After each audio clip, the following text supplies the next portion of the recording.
G'day ladies and gents, and welcome back to the channel, and welcome to our first video of 2020.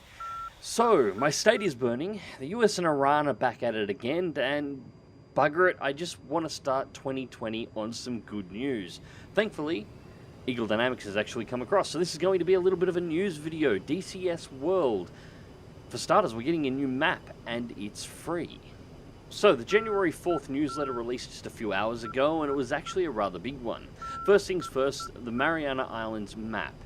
The map, for the most part, will be water, with a total size of 400 square kilometers, so that may be expanded later. Now, I've done a little bit of a look into this via Google Maps, and had a look at the actual layout of the islands that have been included, as listed as will be within that 400 square kilometers range, and worked out the rough area that the map is going to be. It may not be perfect to the way that Eagle Dynamics is actually setting it out, but this all does fit and should be the approximate area in the world, and the approximate area that the map will actually be laid out.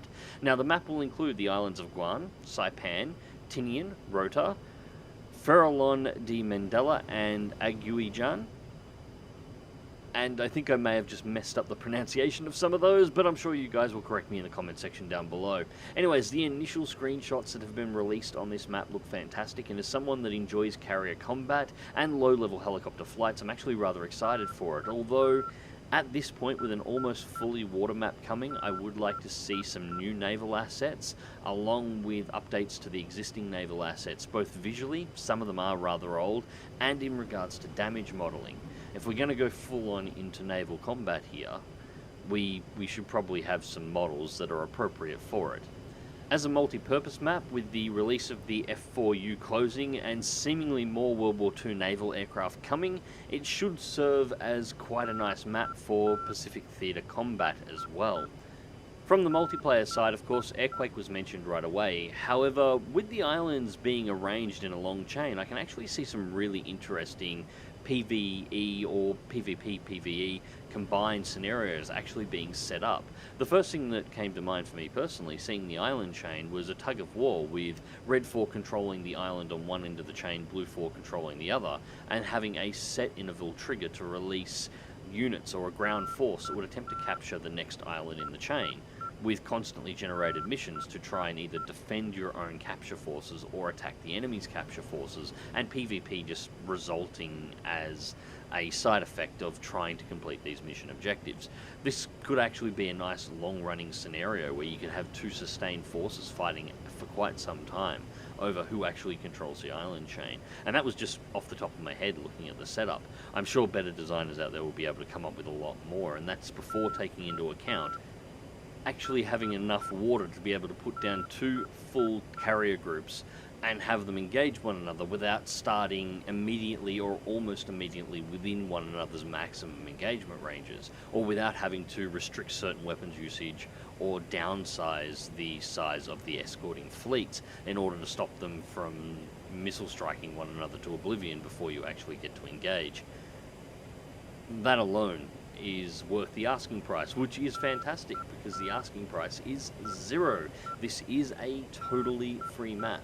And, you know, as such, I expect it to actually be rather popular simply by virtue of everybody having it by default. And if I'm entirely honest, this was probably long overdue. As much as the overhaul of the Carcasses map was very well done, it does become apparent, especially whenever you are close in on towns or cities, or any of the areas very close around the runways, that the map is actually very old and dated, using some quite old assets. It's just been brushed up rather well, which is a real shame because DCS can be quite beautiful, but up until this point that beauty in its full form has been locked behind a paywall. At the very least now, people coming in to try DCS for the first time on the free client will actually be able to get a taste of what DCS looks like on its full-fledged match before they actually start having to spend money. Anyways, next up is aircraft updates, and this is all about the A10C and the KA-50 Black Shark. So as most of you know, the A10C recently got a new cockpit. It's kind of beautiful, but apparently it isn't done yet. As one of the oldest modules on the DCS platform, it seems the A10C will be getting the same treatment as the old Black Shark module, with DCS A10C2 to be released this year. So, what are the exact details? Well, not really much is listed. All we've got is that the module upgrade will come with visual and systems upgrades, with no real details on what those visual or systems upgrades actually are. However, the upgrade will come at a cost, and as mentioned before, the Black Shark, the DCS KA52, will be getting an update to the Black Shark 3 module in much the same way. Now, we kind of knew about this one already, but we do have some details on this one. The Black Shark 3 will be coming with a new cockpit, we know this, and this cockpit will be coming out for free. In addition to that, there will be an option for a weathered cockpit textures that comes with the Black Shark 3 update, a completely new external model, new ordnance and loadout options, and new missile launch warning systems and countermeasure systems. Now, as mentioned a second ago, the cockpit will come out for free as the A10C cockpit update did as well, but the rest of the Black Shark 3 module will also be locked behind a paywall. Now, Eagle Dynamics has said that there will be a significant discount for those that already own the A10C or own the Black Shark 2 modules in getting that upgrade. Exactly how much that discount is going to be and what the actual cost of getting the upgrade is going to be is currently not known. So we'll have to find out some more info on that one. I do like the look of what I've seen. I've seen the 3D model for the new Black Shark, or at least one of the earlier versions of it. I've seen a few examples of the internal textures. I like what they've done with the A10C. It's absolutely gorgeous. I just want to know the price. I'm happy to pay it if the price is right. Anyways, after that was DCS World War II. Now, this one actually had a surprise in me. Now, we knew there was a DCS P-47D Thunderbolt under development. What was interesting is how it's been listed in this letter. It's apparently so far along in development that only fine-tuning of the flight model detailing and the mission content itself to actually run with it is remaining in its development at the moment. The implication of the way it's worded is that this is probably going to be released reasonably soon, possibly the first aircraft release to come out in 2020 for DCS World. And what's more interesting is that it is listed as being planned to release alongside a new DCS World War II European base map. Now, it's possible that I just haven't been paying attention and this one has managed to slip underneath my radar, but I actually wasn't aware that a new World War II map was under development for the European theatre, so this is interesting on its own. A new map and a new aircraft, and it sounds like they're going to be coming very early on this new year, so that's really cool. Now, the second Warbird is one that really does get my attention in a real hurry. The announcement, we have a de Havilland Mosquito in development as well. Now, this one, very thin on in the details. No list on how long it's been under development for, no list on exactly what status the development is at. This entire list is the, we hope we'll be able to release all of this in 2020, but we may not be able to get to all of it. I have the sneaking suspicion the Mozzie announcement is now, but this is one of the things that we may not see this year, or if we do, it's not going to be towards the end at best. Still, as more details on its development pop up, I will definitely cover them, because this is an aircraft that I love. The Mosquito is, in my opinion, the single most beautiful aircraft ever developed, hands down, without question. So I will be following this one very closely. Now, following this, we have helicopters, Hinds and Hueys for a start. So the mention for the Huey is actually the simplest one of the lot. 2020, the Huey is finally going to get its multi-crew. It's several years overdue, but we are finally going to get the multi-crew. So I guess better late than never, which means we can finally wrap up the Huey and say it is complete. We hope. Don't delay this. Let's just wrap this one up. This one's been going on a little bit long now, ED. Alright, so moving on from that one, we have a bit of an update on the Hind. It's apparently on schedule for a 2020 release. I'm very interested in seeing exactly what the Hind comes with. I'm kind of hoping the Hind's going to come with multi-crew as well, although I haven't seen that directly mentioned anywhere. But it would be really nice to have somebody else in the gunner's slot while I'm flying around. Let's be honest here, Armour's been doing that for a while, ED, so I'm really hoping you're putting that one up as a priority. But beyond that, the Hind itself, it does mention that it's going to have a wide variety of jobs, and it looks like troop transport is something that they're definitely going to be keeping into it as well, so it looks like it should have all of its capabilities, or at least mission capabilities on release. We'll see exactly how detailed they are when it comes to a close, but The Hind is under development by what was the old Bell Simtech team that did the Huey and the MIA in the first place, and those are two of the best helicopter modules in the simulation space, hands down. So I'm pretty excited to see exactly how the Hind is going to fly, because, well, the team that built two of the best modules is the one working on it. So I'd say it's a pretty good bet for anybody that's interested in rotorcraft that this is going to be bloody fantastic. So yeah, really, really, really excited to see this one. And no newsletter would be complete without an update on the Hornet or the Viper, although this one does make a big claim by Eagle Dynamics.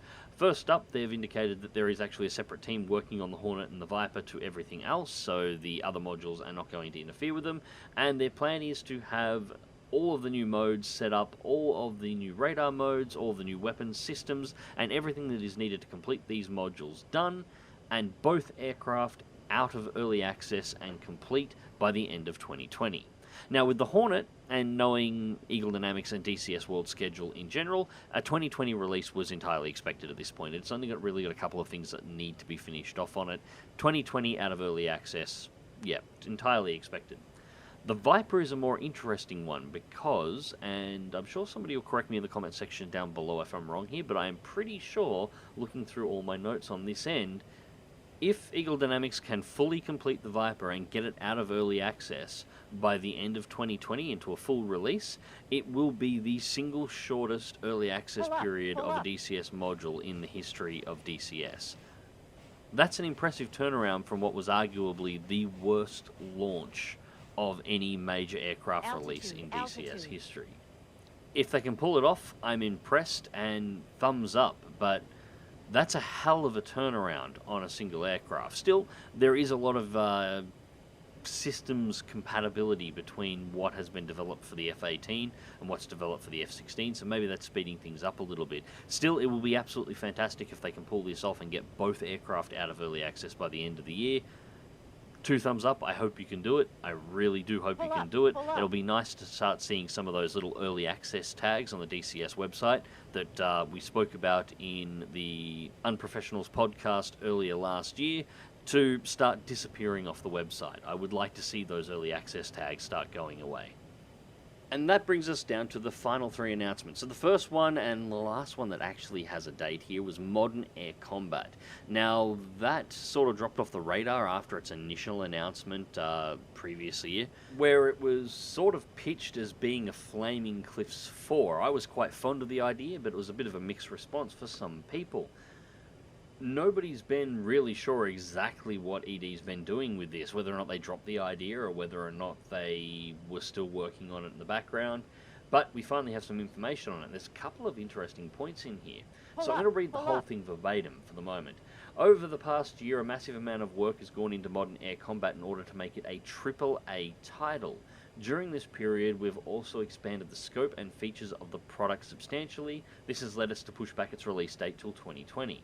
Modern Air Combat will not be a DCS World product, but rather a new series for us that focuses more on action, gameplay, and shallowing the learning curve. Now, there's a couple of interesting parts with this. First, AAA title. I think that is the first time I have ever seen Eagle Dynamics use that term ever in anything that they've released. The second, the bit down here, action, gameplay, and shallowing the learning curve. That sounds an awful lot like a game. I think Eagle Dynamics might be retooling Modern Air Combat to be something even a little bit more gamey than Flaming Cliffs, specifically to try and make a push into the mainstream with a flight game. And considering the fact that flight game market for at the moment in sort of the mainstream gaming area is actually pretty barren. There's Ace Combat is in there as an arcade game, and you've got a couple of space games, but if you take them out and just look at aircraft combat games, there's not really a hell of a lot in that space anymore. If ED can market this correctly, and potentially if as a standalone title they could also get it onto console, this could be a massive moneymaker for Eagle Dynamics going into the future, and also a really good platform in which to get people's interest in Modern Air Combat before pointing them to DCS World. So I'm all for this. One way or another, I'll definitely be picking this up and I'll be playing the arse out of it. I'm really excited to see exactly how modern air combat has developed. I'm not against having a more gamified game in the space. Quite frankly, one of the biggest issues that I think the entire flight sim community has, regardless of whether you're looking at civil aviation or whether or not you're looking at combat flight sims at the moment, is that there is so few games in the game space that you're not generating interest in the mainstream audience, and therefore people are not looking to move up. I mean, one of the biggest times of growth for the IL-2 and the DCS audiences was the release of War Thunder. People come into War Thunder, they were playing War Thunder, and then they would start moving on, and many people that you know, I'm sure a few of you will announce yourselves down in the comment section, actually came to DCS World via War Thunder. That's not happening so much anymore because War Thunder is getting bloody old, and Gaijin has done a lot of stuff over the years to annoy people, so most of the people that are staying are Gaijin lifers and will stay with War Thunder forever, and most of the people that were going to leave and move on to other titles have already left, so there's no longer that other title out there that's driving interest within sort of the mainstream and bringing people up. Getting a new one out there is a great idea, and Eagle Dynamics, if you're watching this, and I am right on my assumptions here, if you haven't looked at it already, try and get it on console. Try and get it on Xbox in particular, if you can. I actually own a PlayStation, not an Xbox, but you should be aiming at Xbox. Because remember, Microsoft is having exactly the same idea at the moment, and they're going to try and get Flight Sim 2020 onto their new Xbox. So they have a civilian flight sim floating around on their console that nobody else will have access to. You need to get that on Xbox. So moving on from that, we have the last two parts of the article, and these two, I'm sort of only tacking these on the end because these do not have dates attached at this point in time. We've got the Polychop OH-58D Cura Warrior. This is, you know, we've known about this helicopter for a while, we've known it's in development. It's probably coming in 2020, but they haven't actually put any date on this announcement for it, so we're going to make the assumption it should be there, but ED hasn't put a date down to actually secure it. And the same goes once again with Razbam's F-15E Strike Eagle. Again, it's looked for a while like a 2020 release was a possibility for this. It was pretty much looking that way, but once again, we do not have a date actually attached to the mention here. So we'll see further announcements down the track by both Polychop and Razbam on exactly how that's going to go. But yeah, those were just, there's nothing new here. We've seen these, we've seen the updates. It'll be interesting to see something more dedicated and something that comes with a date. The only extra little piece of information that was in here that was actually useful was the third last paragraph in the entire thing. While there are other third-party aircraft in development, they are currently not under development license agreement. Once they are, we look forward to providing you with updates on them. So there is currently other aircraft, at least one, possibly several, that are under development that could potentially make the 2020 release window, but they do not currently have a development license agreement with, it would seem, Eagle Dynamics. So it's likely that they are in negotiations for exactly how the money will play out, and, you know, all the businessy side bullshit that's got to go into the background on any kind of agreement on a platform like this. So once they've managed to sort all that out, there may be a couple of sudden announcements of new aircraft across the course of the year that can't be put in yet because, well, as I said, the business bullshit hasn't actually been worked out. So maybe not done for announcements for the entire year yet, but so far this has been a pretty good one. We've got a free map, we've got updates to the A10C and to the Black Shark, we've got the P-47, that was a surprise. I wasn't expecting that to be coming out as soon as it was, and it looks like it may be the first plane of 2020. The Hind coming, and maybe we'll see the Hornet and the Viper finish by the end of the year as well. Regardless, this looks like it's going to be a fantastic year for DCS World and for flight simming in general. As I mentioned before, Microsoft 2020 or Microsoft Flight Simulator 2020 coming out this year as well.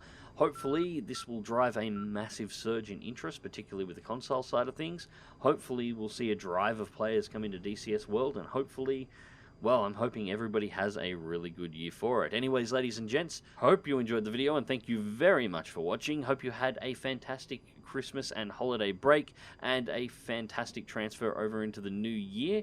And until next time, remember to click that like button if you did, share and subscribe if you would like to see more, and as always, take care.